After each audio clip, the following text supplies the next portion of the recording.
Bismillahirrahmanirrahim. Alhamdulillah nahmaduhu wa nasta'inuhu wa nastaghfiruh.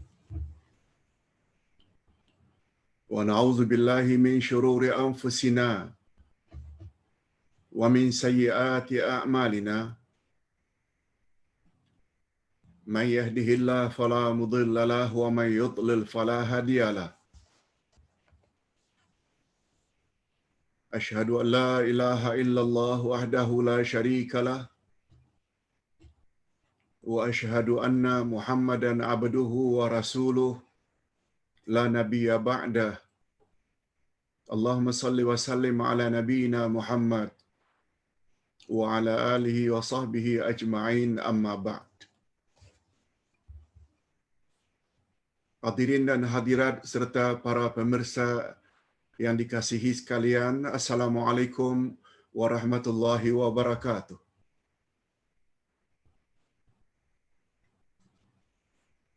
Alhamdulillah, kita bersyukur kehadirat Allah Azza wa Jalla. Berkat taufiknya kita dapat meneruskan lagi majlis ilmu kita dengan bab akidah.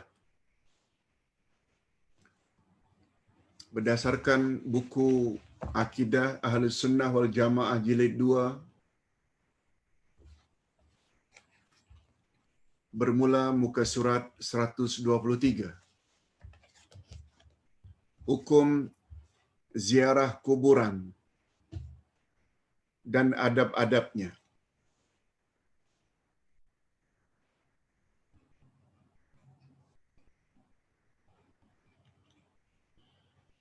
Sedikit mukaddimah. Hadirin dan hadirat yang dikasihi sekalian,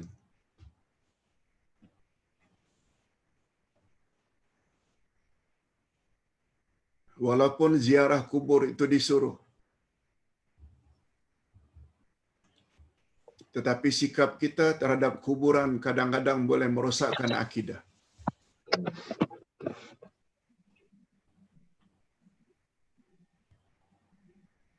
Menghormati para ulama disuruh, tetapi kadang-kadang mengasihi ulama keterlaluan boleh membawa syirik.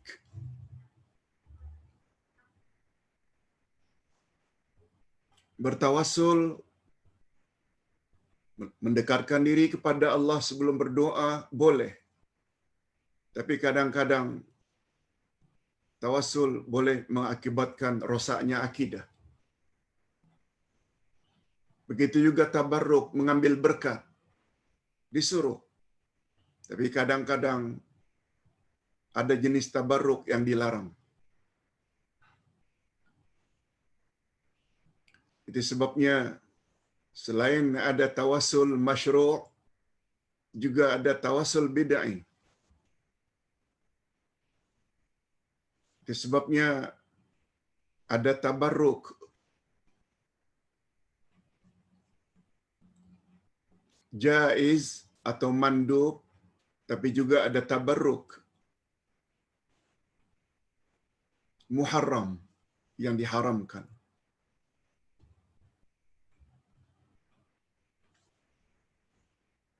Itu sebabnya pegang selalu pesan Imam atau Sayyidina Ali radhiyallahu anhu.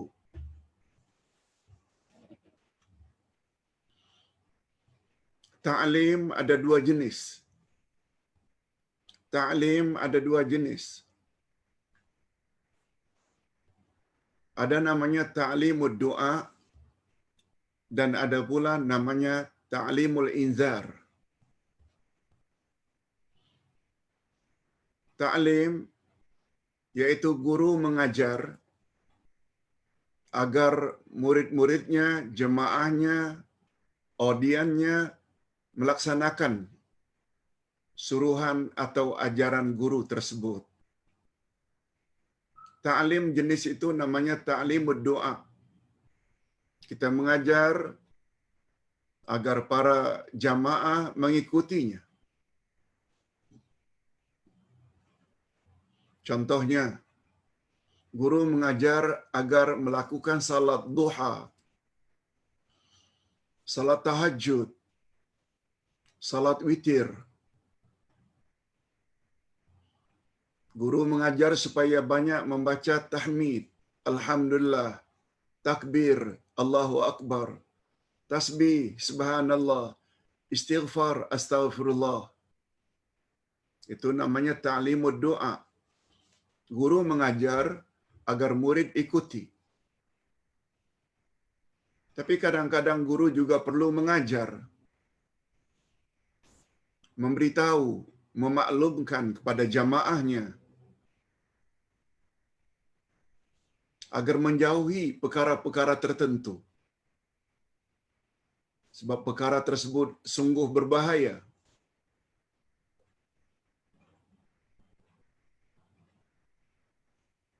Ulama mengajar kita apa itu syirik. Bukan supaya kita berbuat syirik, tapi kita disuruh supaya menjauhi syirik.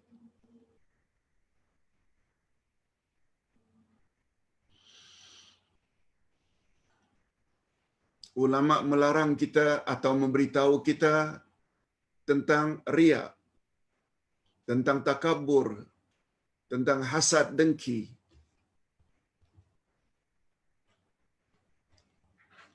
Para ulama mengajar kita tentang bahaya mengumpat, memfitnah, rasuah, zina.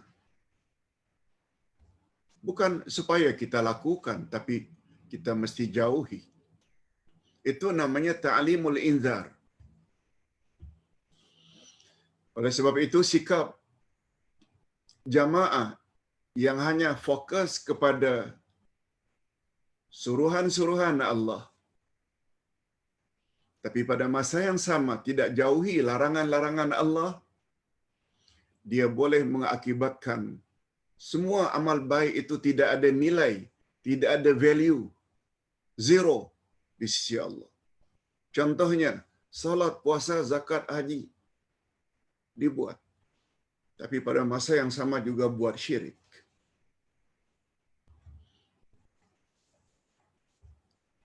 Salat, puasa, sedekah, infak, wakaf dibuat,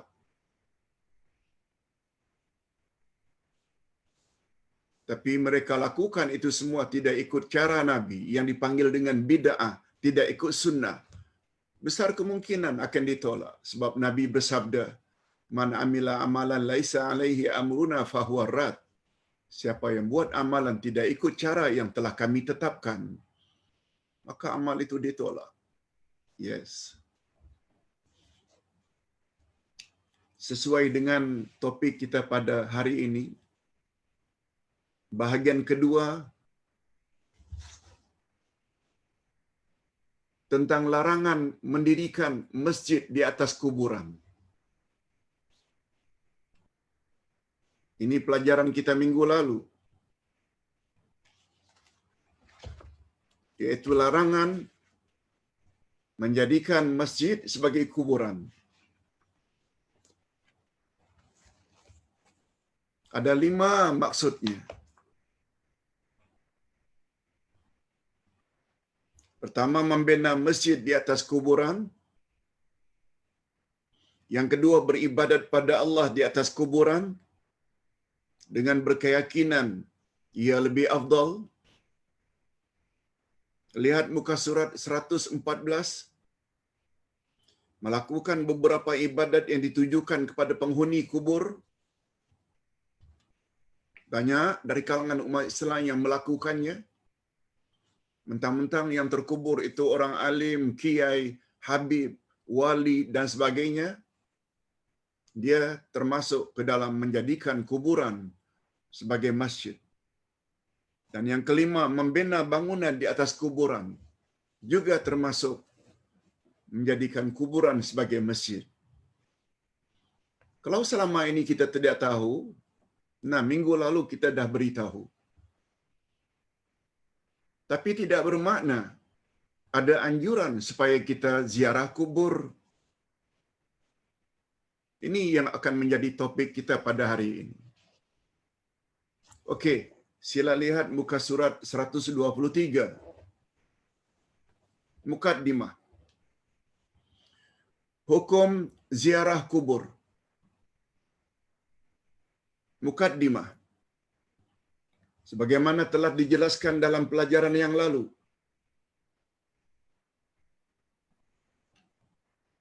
bahwa agama Islam melarang menjadikan kuburan sebagai masjid. Sebagaimana yang kita jelaskan tadi. Sungguh banyak ayat Al-Quran dan sunnah Nabi sallallahu alaihi wasallam yang melarang berbuat demikian. Sungguh banyak. Tapi akibat daripada keislaman kita selama ini, Islam nenek moyang, tradisi, Quran dibaca tidak difahami, hadis Nabi tidak dipelajari, kita tak tahu. Walaupun umur sudah 60-70 tahun dan dekat mati, itu sebabnya kelas-kelas seperti ini sangat-sangat perlu. Pendedahan.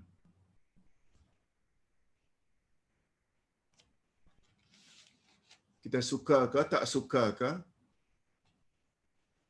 semua kita menginginkan agar selamat ketika di dalam kubur, selamat ketika di alam akhirat. Di mana letaknya keselamatan kita di sana setelah mati?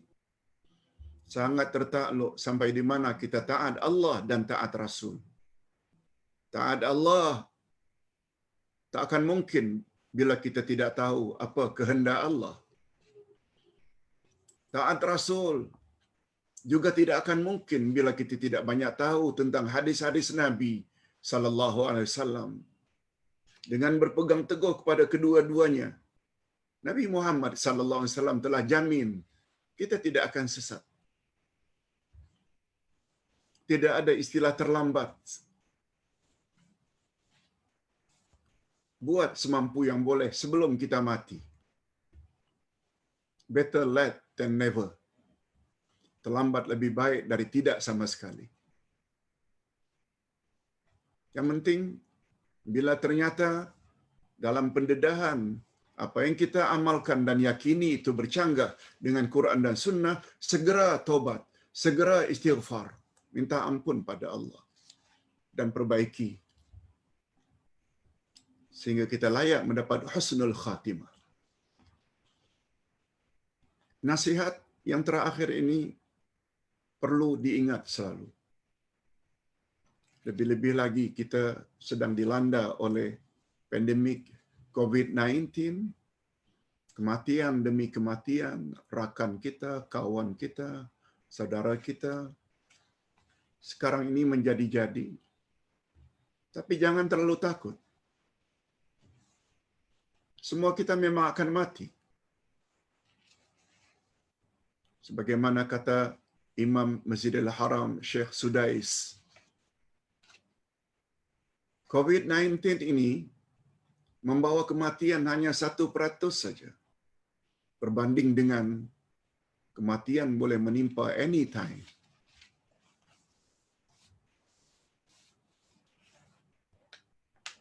Kalau takut pun biar berpada-pada. Jaga diri, stay at home, jangan keluar jika tidak perlu.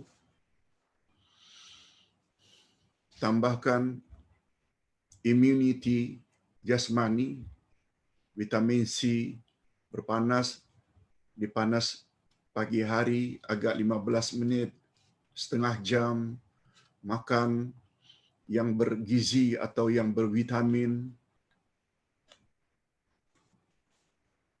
Itu adalah lebih baik.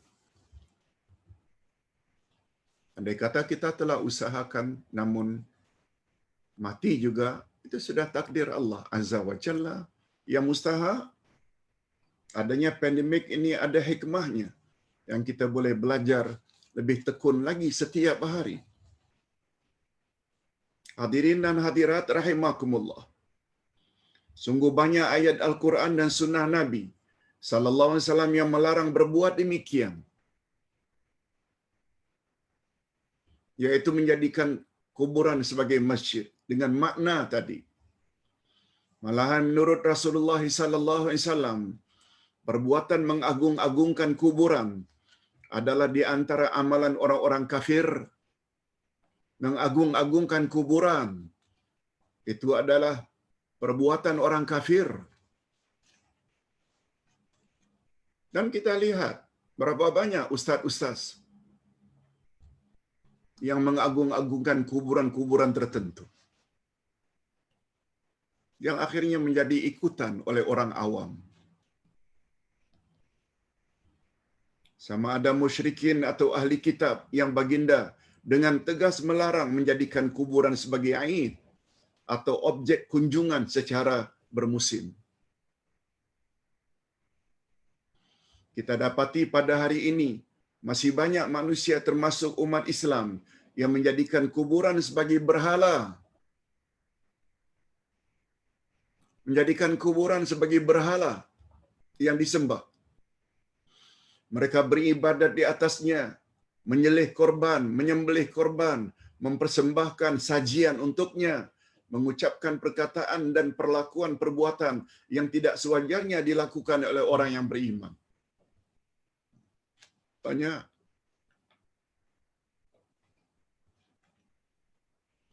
Di sinilah bahayanya taklid buta. Ikut saja orang alim. Macamlah orang alim itu maksum. Yang maksum hanya Rasulullah sallallahu alaihi wasallam. Tujuan topik ini dibincangkan ialah untuk menjelaskan bagaimana pandangan syarak, bagaimana pandangan agama Islam tentang hukum ziarah kubur dan adab-adabnya, sehingga orang-orang yang ingin memperbetulkan imannya dapat membezakan mana yang hak dan mana yang batil. Mana yang betul, mana yang salah. Ingat, kebenaran adalah segala yang datang dari Allah dan Rasul. Itu sebabnya pendakwah disuruh supaya menyampaikan bukan berdasarkan akalnya, tapi apa yang disampaikan itu adalah al-haq. Apa kata Allah, apa kata Rasul. Itu sebabnya dalam surah Al-Asri, syarat ketiga untuk bebas dari kerugian, Allah berfirman, A'udzubillahi minasyaitonirrajim, wa tawasaw bil haq. Hendaklah kita berpesan-pesan dengan kebenaran. Cuma bila disampaikan kebenaran itu berdasarkan Quran dan Sunnah, orang suka ada dan orang benci pun ada. Mudah-mudahan para pendengar sekalian, para pemirsa, kita termasuk orang yang senantiasa berkata sami'na wa ata'na ghufranak. Kami dengar dan kami taati dan kami mohon ampunan-Mu ya Allah. Apa sebab adanya perkataan mohon ampunan setelah sami'na wa ata'na? Ustaz dah jelaskan beberapa hari yang lalu. Manakah ziarah yang dibenarkan oleh Islam dan mana pula ziarah yang bid'ah dan boleh membawa kepada syirik. Dan dengan demikian mereka dapat menjauhkan diri. Diharapkan orang yang mendengar dapat menjauhkan diri mereka dari tipu daya syaitan dan siksaan api neraka. Na'udzubillah min dzalik. Yes.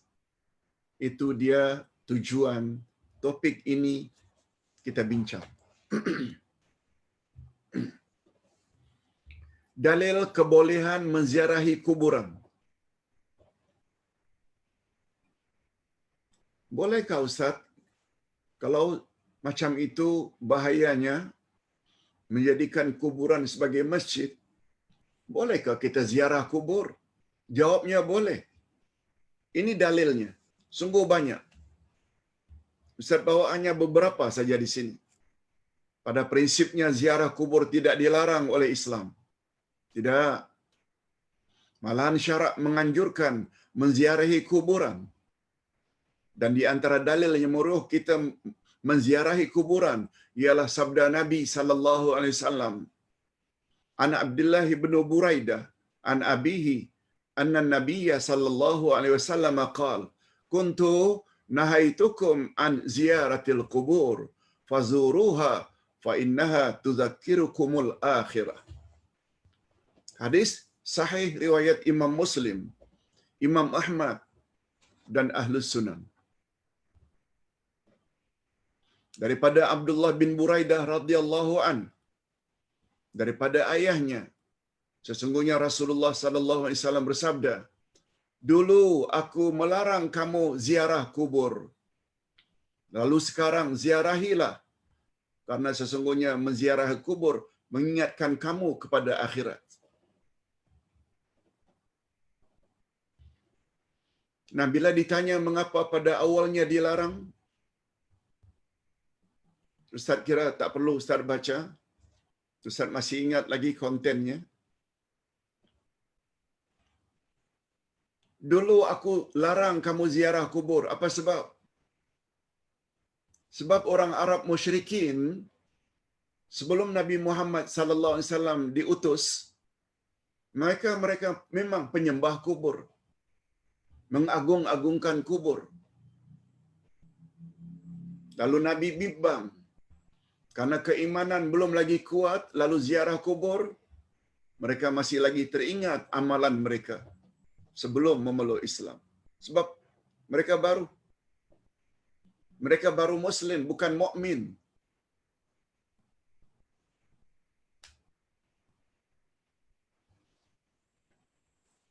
Mukmin orang yang ada iman dan mantap imannya.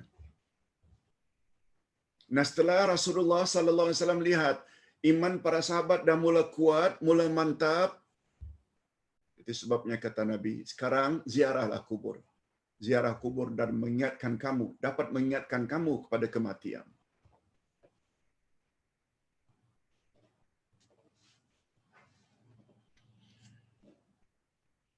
Hadis yang kedua, an Abi Hurairah radhiyallahu anhu, anna Nabiyya sallallahu alaihi wasallam zara qabra ummihi fabaka wa abka man hawlah. Faqala an-nabiy sallallahu alaihi wasallam, ista'dzantu rabbi an astaghfira laha falam yu'dzan li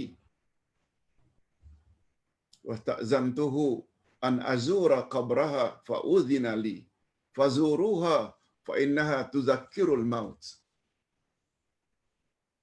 Nabi sallallahu alaihi wasallam pernah bersabda ketika beliau menziarahi kubur ibunya, lalu beliau pun menangis dan sahabat di sekitar Nabi pun menangis.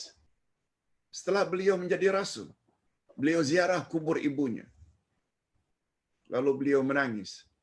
Sahabat di sekitarnya juga menangis. Sahabat bertanya, mengapa Tuhan menangis ya Rasulullah? Kata Nabi, aku minta izin kepada Tuhanku agar aku memohon ampun kepada Allah untuk ibuku, lalu aku tidak diizinkan. Lalu aku minta izin kepada Allah supaya dibolehkan aku ziarah kubur ibuku, lalu aku diizinkan. Kemudian kata Nabi, oleh sebab itu ziarahlah kubur, sebab ziarah kubur dapat mengingatkan kamu kepada kematian.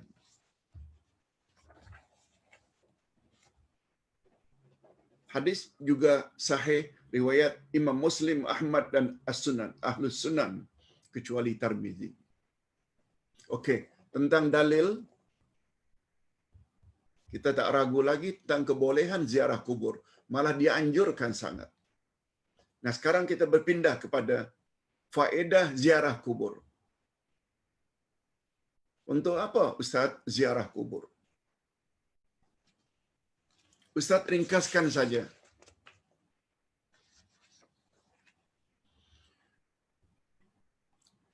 Ada dua kegunaan ziarah kubur. Pertama sekali, untuk zair.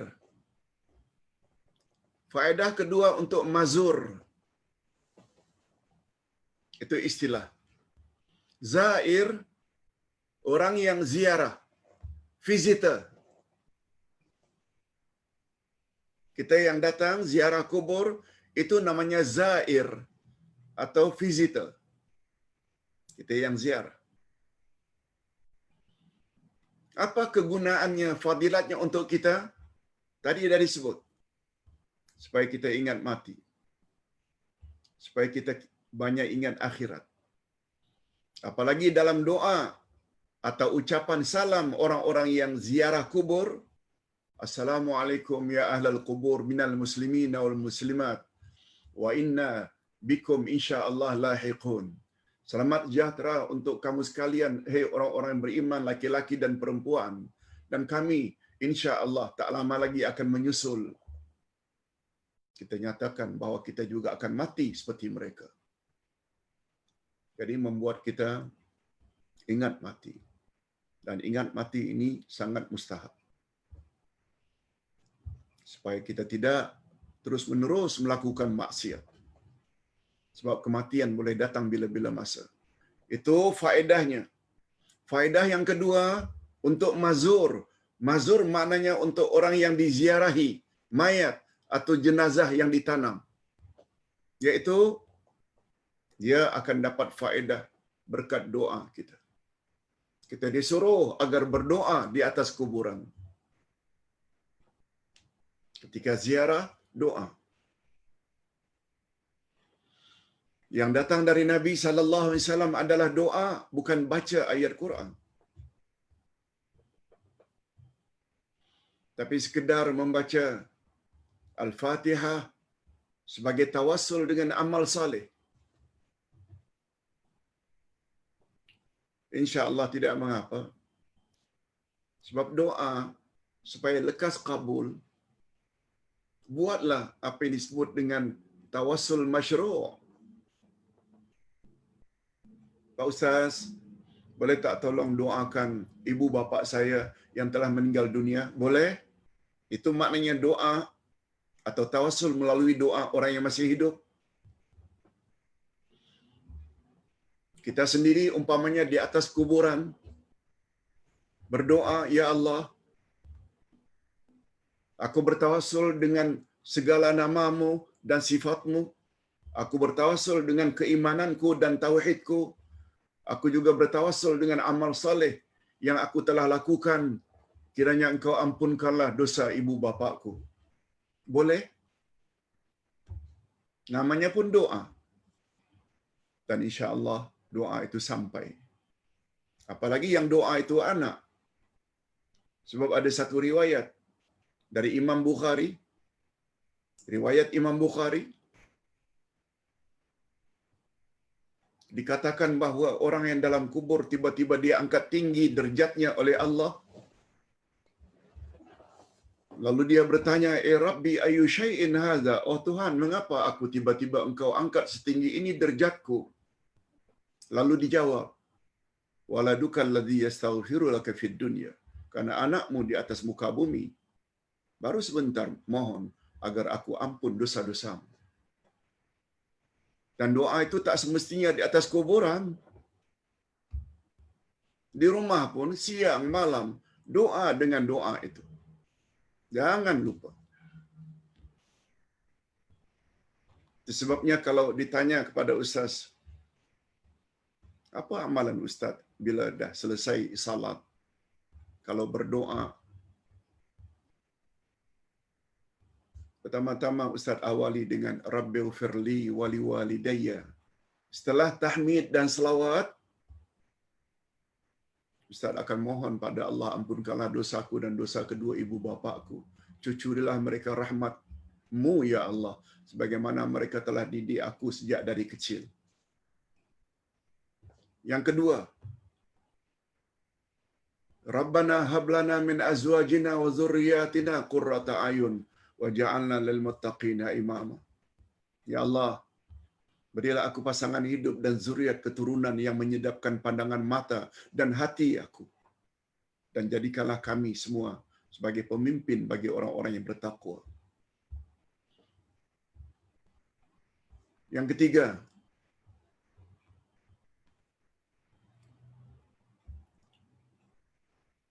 Rabbana srif 'anna 'adzab jahannam. Inna 'adzabaha kana gharama. Innaha sa'at mustaqarra wa muqama. Ya Allah, hindarkanlah kami daripada azab kubur. Karena azab itu sangat pedih, ya Allah. Ini ustaz ya, tak semestinya ikut. Ustaz merasa perlu priority. Paling utama mak bapak dulu. Minta supaya Allah ampunkan. Banyakkan amal saleh. Yang kedua, doa pada Allah supaya zuriat keturunan anak cucu semuanya menjadi penghibur hati agar mereka jadi anak-anak yang saleh. Baru yang ketiga, mohon agar Allah ampun, Allah lindungi kita daripada api neraka yang azabnya sangat pedih. Baru sambung yang lain-lain. Boleh diikuti, boleh tidak, kita ada pilihan. Cuma tidak beritahu bahawa ibu bapa yang telah meninggal dunia, nenek moyang telah meninggal dunia, mereka sebenarnya ternanti-nanti doa anak-anak, ternanti-nanti amal saleh anak-anak.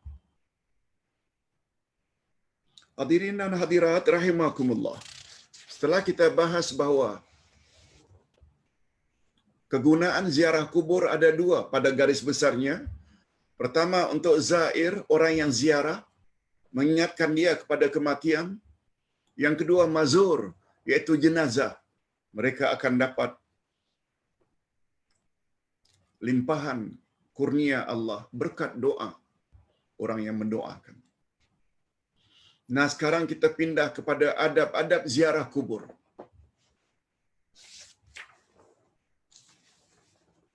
Adab-adab ziarah kubur.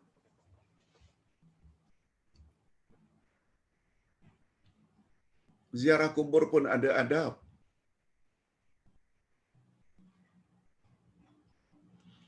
Di antara adab-adab ziarah kubur ialah pertama, memberi salam kepada penghuni kuburan sambil menghadap muka ke arahnya,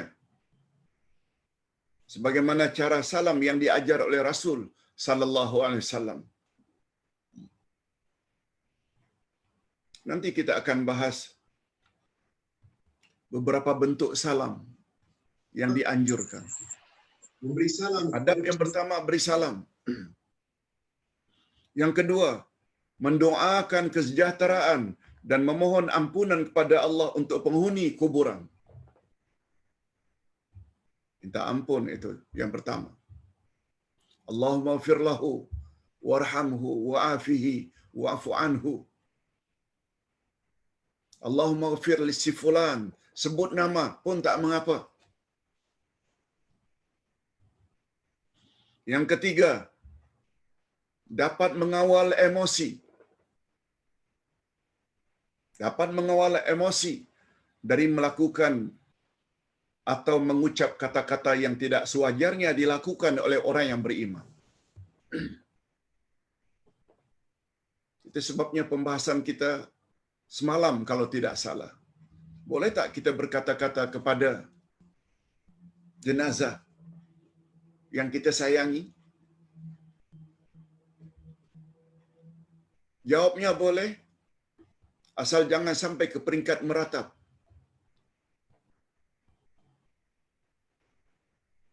Sebab Nabi Muhammad sallallahu alaihi wasallam pernah berkata kepada syuhada, orang-orang yang mati syahid dalam perang Uhud,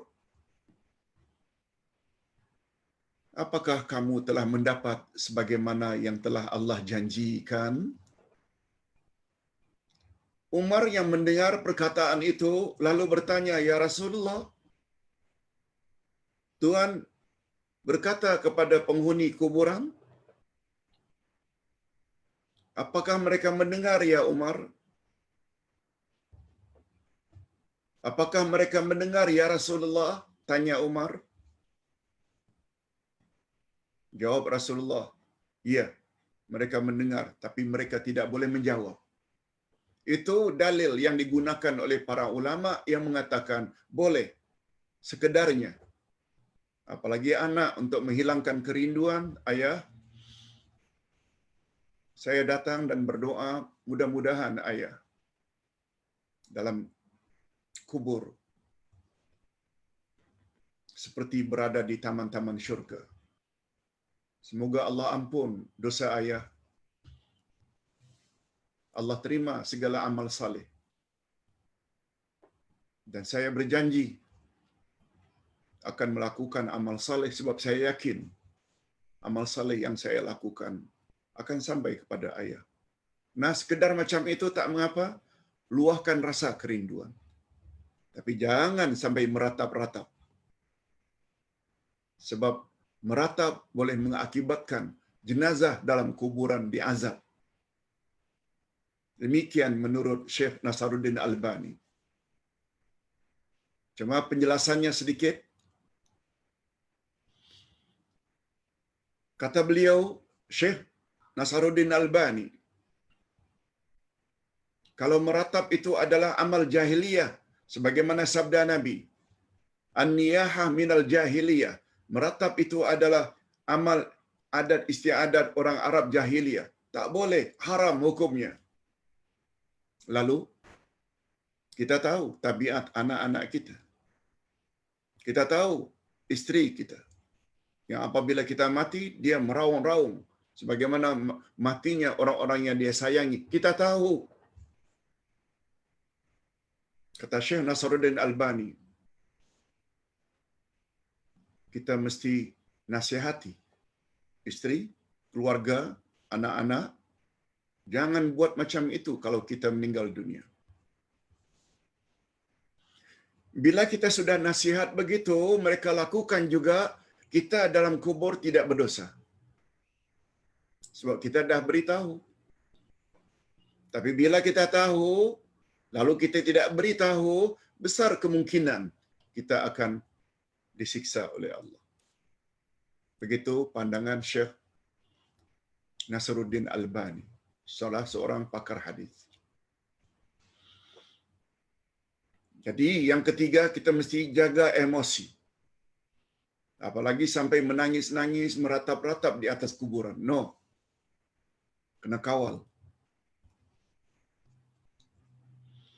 Yang keempat, menganggap dirinya sebagai penghuni kubur. Kita yang ziarah kubur, kita hendaklah anggap diri kita macam penghuni kubur. Apakah kuburnya kelak sebagai taman syurga atau sebaliknya, sebagai kawah-kawah neraka. Bayangkan. Dan bagaimana menjawab pertanyaan mukar wa nakir setiap ziarah kubur. Ingat perkara itu. Sebab kuburan adalah gambaran taman syurga atau kawah-kawah neraka. Tergantung siapa yang masuk. Kita kena ingat ketika ziarah itu. Kita juga kena ingat orang dalam kubur ditanya oleh mukar wa nakir. Kita akan termasuk orang yang boleh jawab dengan tepat atau tidak. Sebagaimana pelajaran kita, jawaban tepat terhadap soalan kubur. Ingat itu semua.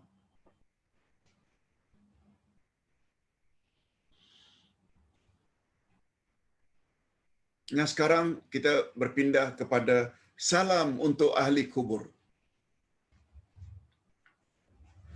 Terdapat beberapa bentuk salam yang dibaca dan diajar oleh Nabi Muhammad sallallahu alaihi wasallam kepada para sahabatnya. Kita boleh membaca salah satu bentuk salam seperti yang tertera di bawah ini.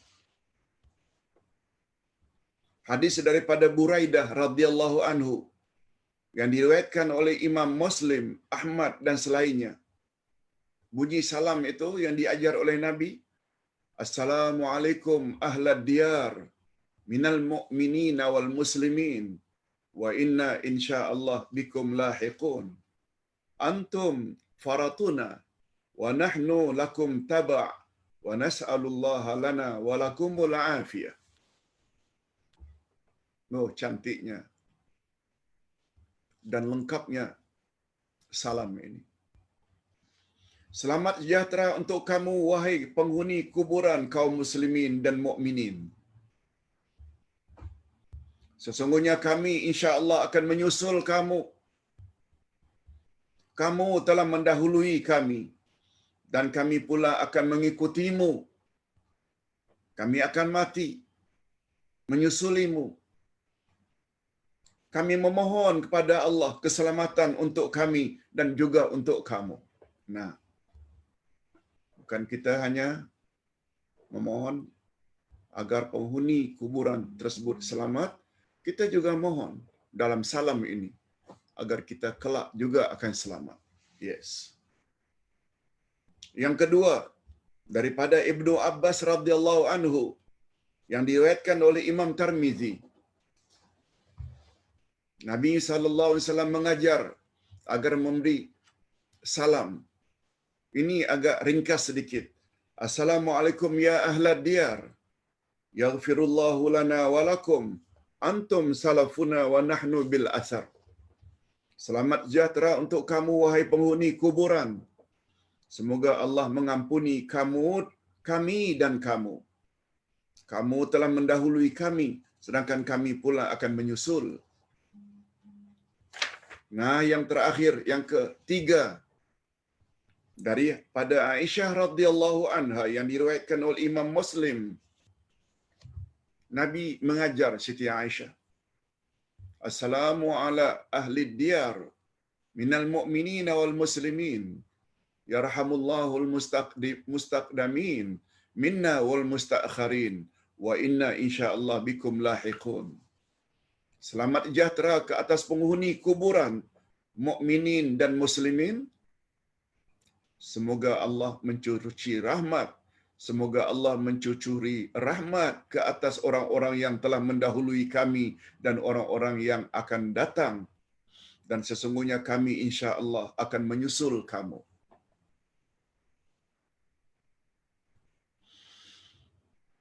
Hadirin dan hadirat, ini di antara contoh-contoh salam yang diajar oleh Nabi sallallahu alaihi wasallam.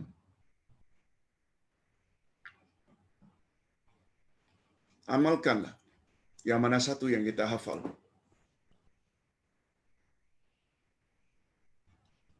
Hadirin dan hadirat rahimakumullah.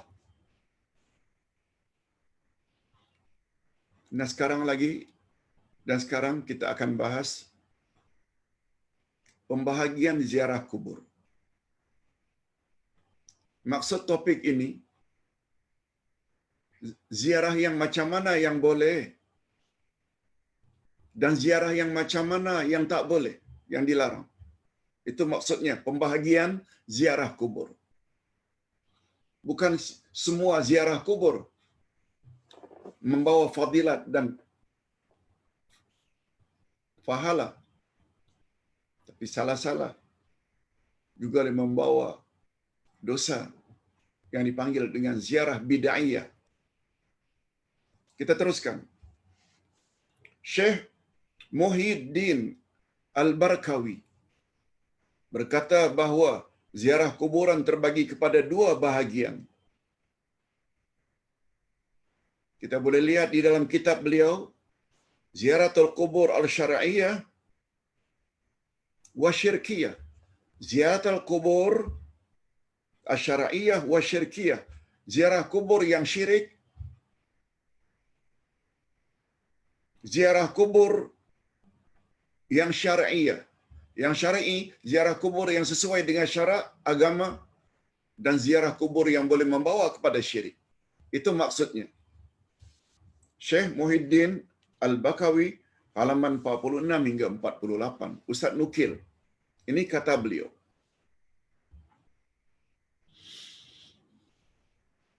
Mudah-mudahan kita dapat makluman dengan pembahagian ini. Sehingga terhadap ziarah syar'iyah kita akan teladani karena itu sesuai dengan agama. Yang kita sebut tadi dengan ta'limud doa.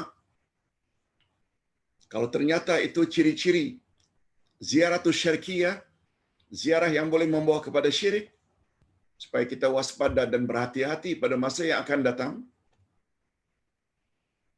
Itu yang dinamakan dengan ta'limul inzar.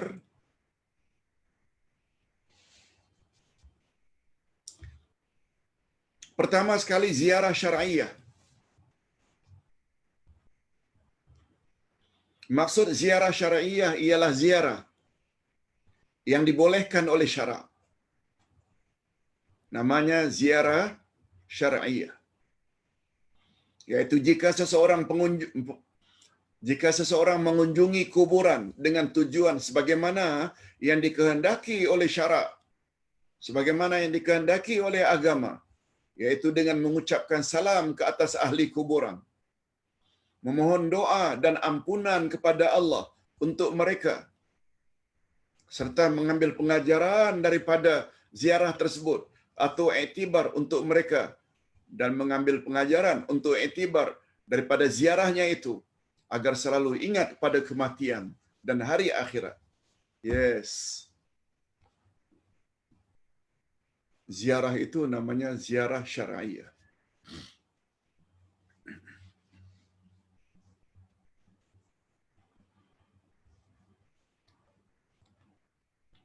Adapun ziarah yang kedua, ziarah bid'iyah.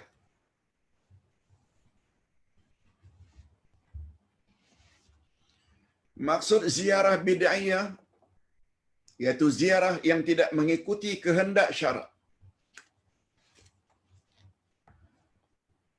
Berapa banyak orang-orang kita bila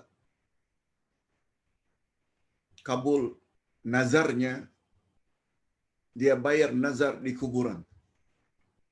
Bawa pulut kuning, bawa sajian ke kuburan-kuburan tertentu. Apa bezanya dengan orang Cina yang bawa limau, bawa apple ke tokong? Dan ini berlaku dulu-dulu. Sekarang mungkin sudah jauh berubah.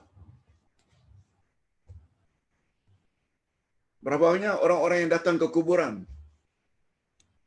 Karena kuburan itu dianggap yang dikuburkan itu adalah orang yang mulia, orang taat, orang saleh.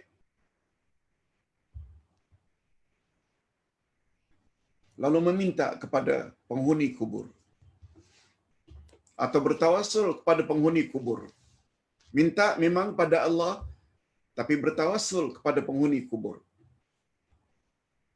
Karena beranggapan mereka orang yang dekat dengan Allah. Minta supaya hajat mereka orang dalam kubur itu sampaikan pada Allah. Apa bezanya dengan Sami Hindu?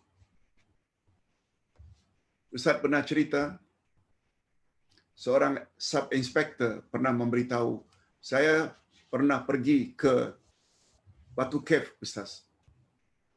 Dan saya tanya kepada Sami-Sami yang menghadap beribadat kepada berhalanya. Tuan Sami, mengapa tidak minta langsung pada Tuhan? Mengapa mesti pada berhala? Apa jawab Sami? Tak boleh Tuan. Kita orang banyak dosa. Sedangkan ini berhala ini, dia adalah gambaran daripada orang yang baik. Dia dekat sama Tuhan. Kita mesti minta melalui mereka yang dekat sama Tuhan. Apa bezanya pakcik-makcik sekarang ini? Yang menyebut-nyebut tentang orang-orang saleh ketika berdoa. Berkat Syekh Abdul Qadir Jalani, berkat Syekh ini, Syekh itu. Mendatangi kuburan Habib, kuburan keramat, kuburan ini, beranggapan doa di situ boleh cepat makbul. Pergi ke makam Wali Songo. Sekali lagi, ziarah tak salah. Tapi ziarah terbagi dua. Ada masyru', ada bid'i. Ziarah bid'iyah ini sangat berbahaya. Dia boleh merosakkan akidah. Di antara contohnya ziarah bid'iyah. Ziarah yang tidak mengikuti kehendak syarak dan tidak mengikuti adab-adab yang telah dijelaskan oleh Nabi Muhammad sallallahu alaihi wasallam. Umpamanya mengusap-usap dan mencium kuburan. Oh, kuburan itu dicium. Nisannya dicium. Beranggapan doa pada kuburan tertentu lebih afdal dibandingkan di tempat lain. Sehingga dulu-dulu sampai ada orang-orang tertentu mengajak jemaahnya pergi ke pulau besar, pergi ke Jawa untuk melihat kubur Wali Songo. Hati-hati. Hati-hati. Ziarah sekali lagi boleh, tetapi mesti ziarah yang syar'iyah. Memohon hajat dan meminta murah rezeki atau supaya dihindarkan dari malapetaka kepada penghuni kuburan dan lain-lain. Mungkin ada yang bertanya, tapi kami mohon pada Allah, Pak Ustaz. Kita tahu awak memohon kepada Allah. Tapi ada kaitan tak di hati awak?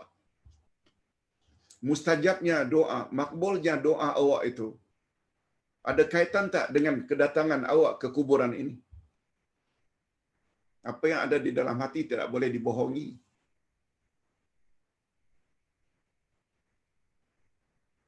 Kalau ada perasaan macam itu, hati-hati. Dia boleh merosakkan akidah. Imam Ibn Al-Qayyim rahimahullah berkata, adalah Rasulullah sallallahu alaihi wasallam jika menziarahi kuburan. Ini dia. Macam mana sikap Nabi bila ziarah kuburan? Baginda berdoa untuk penghuninya. Berdoa, ya Allah ampunkanlah dosanya, ya Allah terimalah amal salehnya. Ya Allah jadikanlah kuburannya bagaikan taman-taman syurga. Jangan engkau jadikan kuburannya bagaikan kawah dari kawah-kawah api neraka. Hindarkan dia dari azab kubur, ya Allah. Selanjutnya Rasulullah juga mohon agar Allah cucuri rahmat, yaitu tarahum, dan memohon ampunan, yaitu istighfar kepada Allah untuk mereka. Minta agar Allah ampun dosa-dosa mereka. Minta Allah cucuri rahmat ke atas mereka. Itu cara Rasulullah sallallahu alaihi wasallam. Tak pernah disebutkan Nabi membaca Al-Quran di atas kuburan. Tak pernah. Begitu juga sahabat atau khulafaur rasyidin. Umar, Abu Bakar, Umar, Utsman, Ali. Adapun riwayat yang mengatakan Abdullah bin Umar bin Al-Khattab, anak Umar bin Al-Khattab, pernah berpesan apabila aku mati, baca 5 ayat pertama surat Al-Baqarah di bahagian kepalaku. Riwayat itu dipertikaikan oleh para ulama. Sebab tidak demikian yang datang dari Nabi dan Khulafaur Rasyidin. Sedangkan yang disebut oleh Nabi sallallahu alaihi wasallam ketika beliau akan wafat, apa wasiat Nabi menjelang wafatnya? Man ya'ish minkum fasayara ikhtilafan katsira. Alaikum bisunnati wa sunnatil khulafa ar-rasyidin al-mahdiyyin min ba'di. Addu 'alaiha bin nawajid. Bila kamu punya umur panjang, nanti akan lihat banyak perbalahan terjadi. Oleh sebab itu, jika kamu ingin selamat pada zaman itu, berpegang teguh sajalah kepada sunnahku dan sunnah Khalifah Ar-Rashidin sesudah aku. Pegang sunnah-sunnah itu dengan gerahammu. Yes. Khulafaur Rashidin telah mendapat rekomen daripada Rasulullah sendiri. Tidak pada yang lain. Itu sebabnya bila kita ikuti tafsiran Siratal Mustaqim, dia merujuk kepada Nabi, Siddiqin, Syuhada dan Salih. Mengapa Salihin itu paling akhir? Walaupun perlu kita ikuti orang-orang saleh, tapi dia terletak pada tertib yang terakhir. Maknanya priority, keutamaan mesti yang datang dari Nabi. Abu Bakar, Umar, Utsman, Ali sebagai syuhada, baru orang-orang saleh. Jangan terbalik. Bila terbalik jadi songsang. Ingat selalu kata-kata imam kita, Imam Asy-Syafi'i. Andai kata pendapat aku, Syafi'i orang saleh, sekiranya pendapat aku bercanggah dengan hadis Nabi yang sahih, campak ke tembok pendapatku, ambil hadis yang sahih. Kalau ingin selamat, mesti ada prinsip seperti itu. Ustaz, terus terang, berpegang teguh dengan prinsip ini. Orang suka, tak suka, terserah. Yang penting Ustaz mahu selamat. Dan sikap itu ada panduannya dari Quran dan Sunnah Nabi sallallahu alaihi wasallam. Mengapa mesti ragu?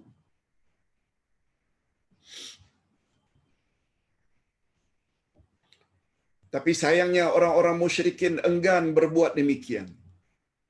Orang musyrikin enggan berbuat demikian. Maknanya tak mau ikut cara Nabi. Hadirin dan hadirat, malahan mereka berdoa kepada mayat dan memohon hajat serta memohon perlindungan agar terhindar daripada malapetaka kepada penghuni kubur. Oi.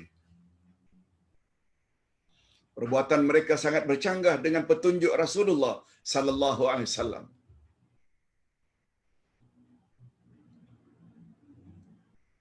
Setelah mendengar ini, kita terserah membuat pilihan. Ikut Rasul ke atau ikut musyrikin? Make your choice. Ingin selamat, ikut Rasul.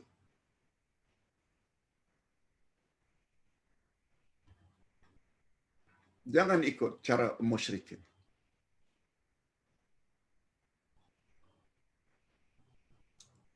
Rasulullah sallallahu alaihi wasallam diceritakan oleh Allah dalam Al-Quran pernah menegur orang-orang musyrikin yang menyembah kuburan. La ta'buduha, jangan kamu sembah itu kuburan. Wahai orang-orang musyrikin, Abu Jahal, Abu Lahab. Coba dengar apa komen daripada musyrikin. Ma na'buduha illa liyuqarribuna ila Allahi zulfa. Jangan salah faham ya Muhammad. Kami bukan menyembah mereka, penghuni kuburan. Ma na'buduha. Kami tidak menyembah kuburan. Tidak menyembah penghuni kuburan. Illa liyuqarribuna ila Allahi zulfa. Tujuan kami datang ke sini supaya penghuni-penghuni kuburan ini dekatkan kami dengan Allah sedekat-dekatnya, zulfa. Itu jawaban Abu Jahal, Abu Lahab. Itu jawaban musyrikin. Apa bezanya dengan jawaban setengah pakcik-makcik Muslim-Muslimat hari ini? Pakcik, makcik, jangan sembah kuburan keramat itu. Jangan sembah kubur wali-wali itu. Jangan sembah kubur habib-habib itu. Pakcik-makcik akan jawab, Ustaz, jangan salah faham. Kami bukan menyembah. Kedatangan kami ini tidak lain tidak bukan supaya hajat kami Allah kabulkan. Sebab mereka orang-orang saleh. Apa bezanya? Sama saja. Musyrikin Mekah juga menafikan, mengingkari. Mereka tidak menyembah kuburan. Kedatangan mereka itu supaya penghuni kubur itu dekatkan diri mereka dengan Allah. Apa bezanya? Ni bezanya. Orang yang baca Quran faham dengan orang yang baca Quran tapi tak faham. Tak dapat mengambil pengajaran daripada ayat Quran.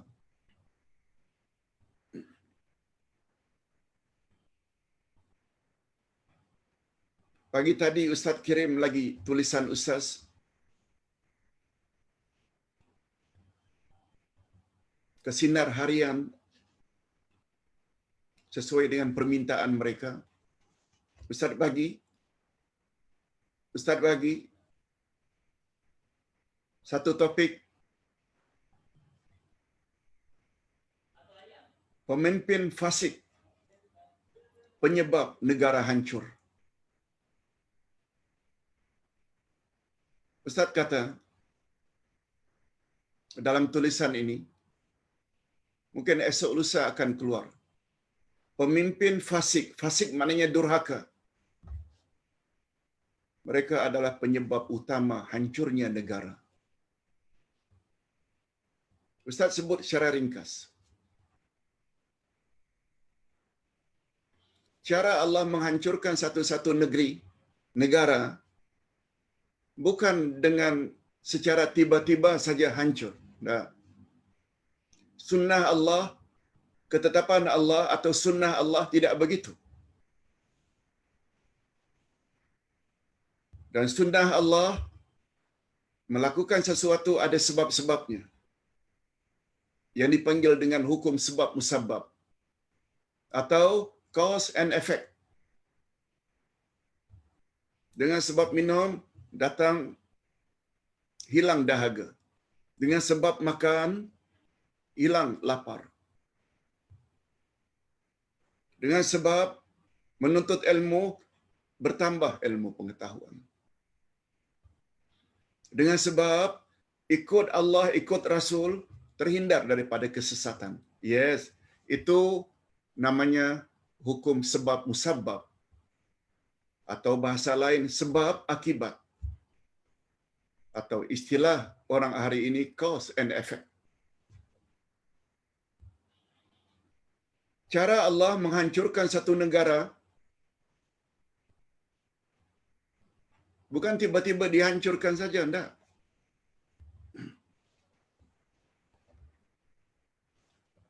Tapi Allah Subhanahu Wa Taala utus dulu rasul-rasulnya, turunkan kitab pada rasul untuk disampaikan pada umat. Lalu umat enggan percaya kepada rasul, enggan percaya kepada kitab. Umat itu akan hancur. Lebih-lebih lagi terhadap mereka yang hidup mewah. Lebih-lebih lagi terhadap mereka yang hidup mewah.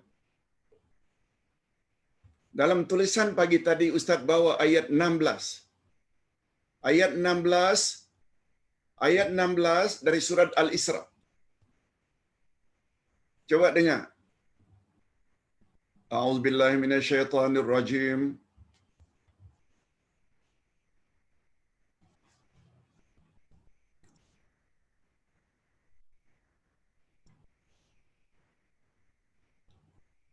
Ustaz pastikan ayatnya. Surat Al-Isra ayat yang ke-16.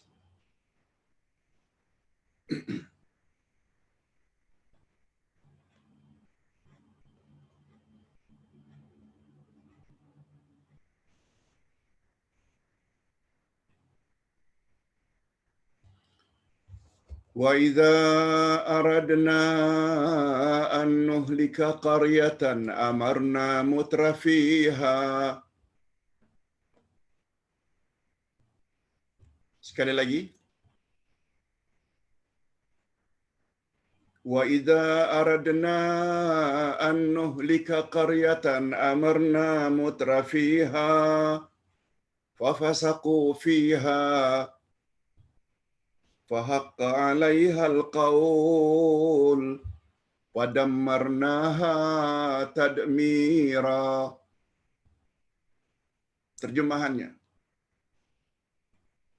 apabila kami ingin menghancurkan satu-satu negeri, apabila kami ingin hancurkan satu-satu negeri, niscaya kami akan suruh orang-orang yang hidup mewah dalam negeri itu agar taat pada kami. Fafasaqu fiha, lalu mereka durhaka terhadap Allah dalam negeri itu. Lalu berlakulah ketetapan kami, yaitu azab kami. Lalu kami hancurkan mereka sehancur-hancurnya. Lalu kami hancurkan negeri itu sehancur-hancurnya. Itu sebabnya bila umat Islam, walaupun dia hidup mewah, dia pemimpin, berkuasa, faham Quran, dia tidak akan rasuah, mengambil hak rakyat sesuka hati. Dia tidak akan berbuat zalim. Dia tidak akan tetapkan ini. Dia tidak akan halang untuk diambil tindakan terhadap orang yang melakukan jenayah. Sebab orang yang hidup mewah, dia boleh sogok sana, sogok sini. Supaya dia tidak diambil tindakan undang-undang. Oh, bahaya. Ini maksud ayat.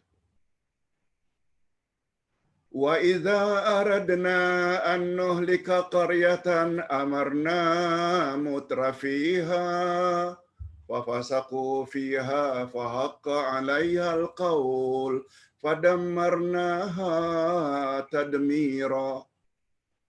Jika kamu menginginkan untuk menghancurkan satu-satu negeri, kami akan suruh agar orang-orang yang hidup mewah dalam negeri itu supaya taat pada kami.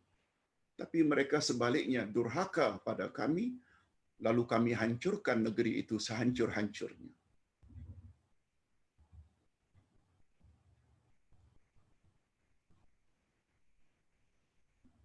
Itu panduan Al-Quran. Tapi sayangnya, jadi orang mewah, jadi pemimpin, tak faham Quran. Itu akhirnya berbuat suka hati, yang akhirnya negara menjadi hancur, rakyat marhain jadi merana. Baik, silakan kalau ingin tahu lebih lanjut. Cuma bila ditanya, mengapa Ustaz dalam ayat itu orang yang hidup mewah disuruh supaya taat? Bagaimana dengan orang miskin? Bagaimana rakyat yang miskin, fakir? Mereka tak disuruh ke supaya taat pada Allah? Kata ulama tafsir, juga disuruh. Cuma disebut khas di sini orang-orang yang hidup mewah, sebab orang hidup mewah, mereka boleh buat maksiat apa yang orang-orang miskin tidak boleh buat. Mereka boleh berjudi, mereka boleh berzina, punya wanita simpanan berapa orang, tak jadi masalah karena duit banyak. Mereka boleh minum arak. Mereka boleh sogok supaya tidak ambil tindakan. Akhirnya implikasinya negara jadi hancur. Sila baca. Hadirin dan hadirat rahimakumullah.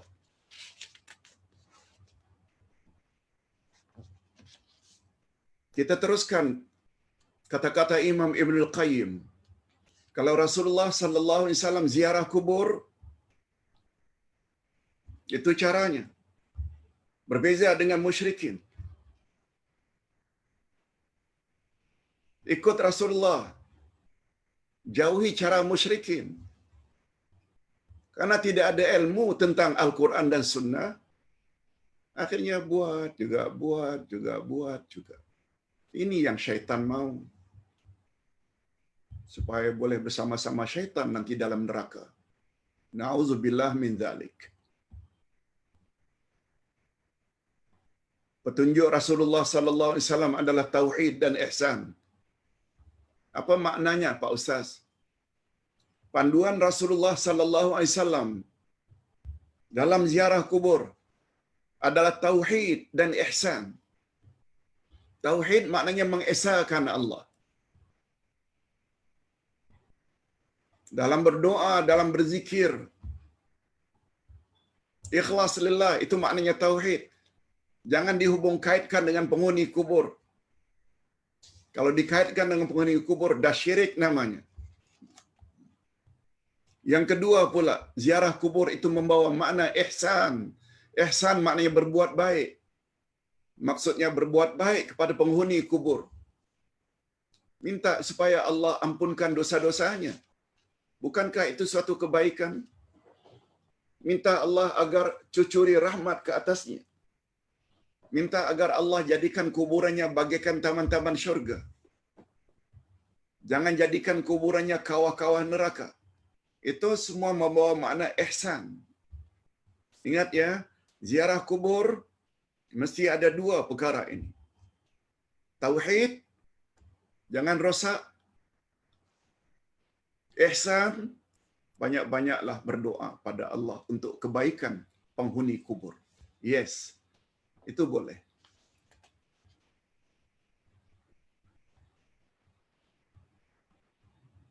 Sedangkan petunjuk mereka, petunjuk musyrikin dalam ziarah ada unsur syirik dan penyiksaan atau isaah.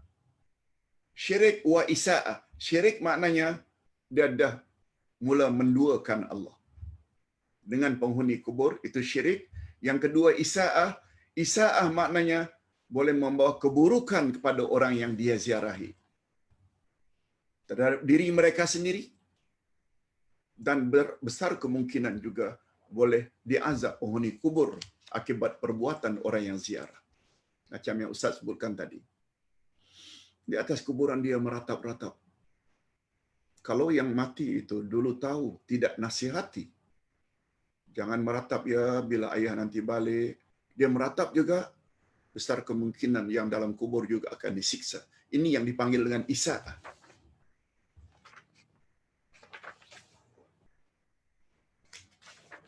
Hadirin dan hadirat rahimakumullah. Sekarang kita berpindah kepada hukum wanita menziarahi kuburan. Hukum wanita menziarahi kuburan. Imam Malik dan sebahagian dari mazhab Hanafi dan satu riwayat dari Imam Ahmad dan kebanyakan ulama berpendapat wanita boleh menziarahi kubur. Boleh. Pandangan ini berdasarkan hadis-hadis berikut. Maknanya mereka mengatakan wanita boleh ziarah kubur. Ada dalil. Bukan tak ada dalil. Imam Malik, Imam Abu Hanifah dan Imam Ahmad Ibnu Hanbal. Karena Aisyah radhiyallahu anha pernah minta izin pada Rasulullah untuk ziarah kubur. Apa yang beliau patut ucap bila ziarah kubur? Lalu baginda Rasul ajar Siti Aisyah, kalau kamu ingin ziarah kubur, lalu bacalah salam. Ini dia. Assalamu ala ahli diyar minal mu'minina wal muslimin. Yarhamullahul mustaqdamina minna wal musta'akharin. Wa inna insyaallah bikum lahiqun. Kita dah sebut tadi.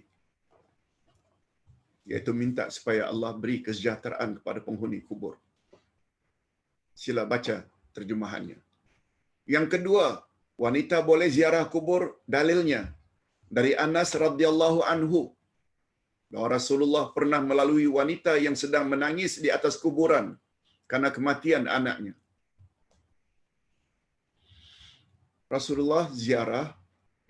Rasulullah pernah melalui kuburan, nampak seorang wanita menangis di atas kuburan anaknya. Apa kata Nabi? Bertakwalah kepada Allah dan bersabarlah. Ustaz singkatkan. Wanita tersebut berkata, apa engkau peduli dengan musibah yang telah menimpa aku? Oh, kasar. Karena dia tak kenal siapa yang menegur. Dia sedang sedih, menangis, barangkali meratap di atas kuburan. Kubur anaknya.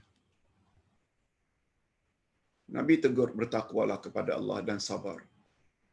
Ittaqillah wasbiri. Lalu dia tampilak. Apa peduli engkau? Aku yang ditimpa musibah, bukan engkau. Lalu setelah Nabi berlalu, orang beritahu, yang kau katakan tadi itu Nabi Muhammad tahu. Lalu dia pun datang menghadap Nabi sallallahu alaihi wasallam. Mohon maaf, dan menyesal dengan tindakannya. Cuma Nabi hanya mengatakan kepada beliau, "Innama sabru inda samatil ula. Inna sabru inda sidmatil ula." Sesungguhnya sabar itu ketika ditimpa musibah pertama. Apa maksudnya? Ini kesimpulan yang dapat kita ambil. Sebagai mengakhiri ceramah kita pada pagi ini, wanita dibolehkan menziarahi kuburan karena tujuan ziarah kubur, yaitu mengingati mati dan hari akhirat. Karena mengingati mati dan hari akhirat sama-sama diperlukan oleh lelaki dan wanita. Namun demikian, kebolehan menziarahi kubur bagi wanita hendaklah memenuhi beberapa syarat sebagaimana berikut, yaitu tidak terlalu kerap. Syaratnya tidak boleh terlalu kerap dan dapat menahan emosi. Wanita, sebagaimana kita sedia maklum, adalah golongan yang selalu kadang-kadang ikut perasaan, emosi. Berbeza dengan laki-laki. Laki-laki dapat menahan emosi.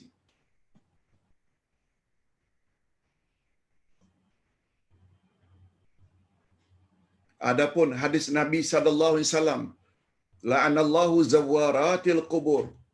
Allah mengutuk wanita-wanita yang ziarah kubur. Mengapa Nabi gunakan istilah zawarat? Ini penjelasannya.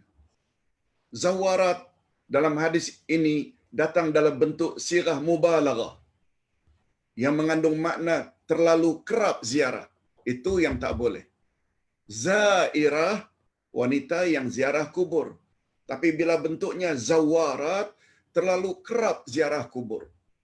Jadi larangan Nabi mengatakan Allah melaknat orang yang terlalu kerap ziarah kubur bagi wanita yang terlalu kerap.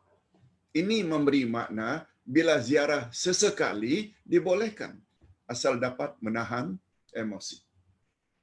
Ini pandangan Imam Al-Qurtubi dan disokong oleh Imam Asy-Syaukani.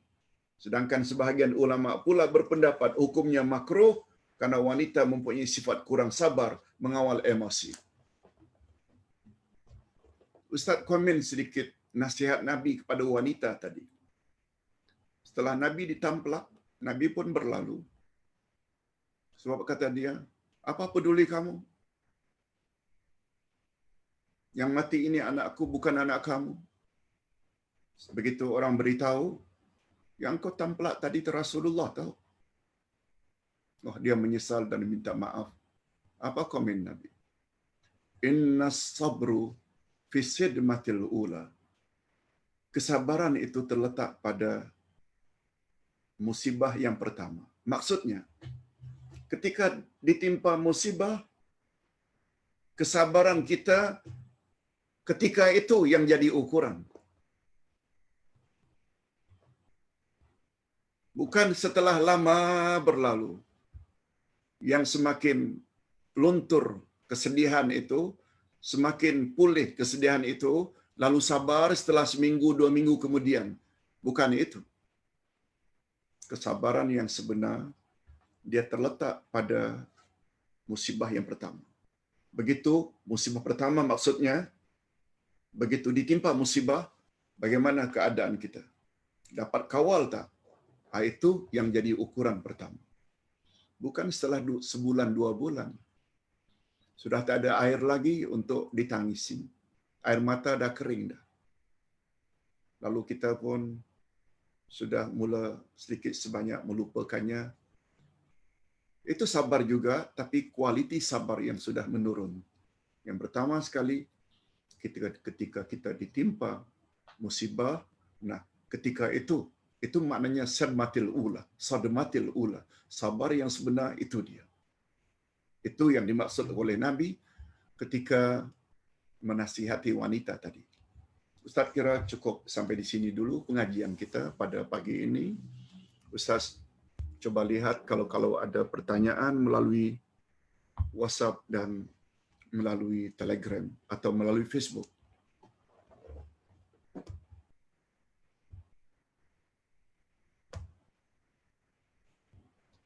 Hadirin dan hadirat rahimakumullah.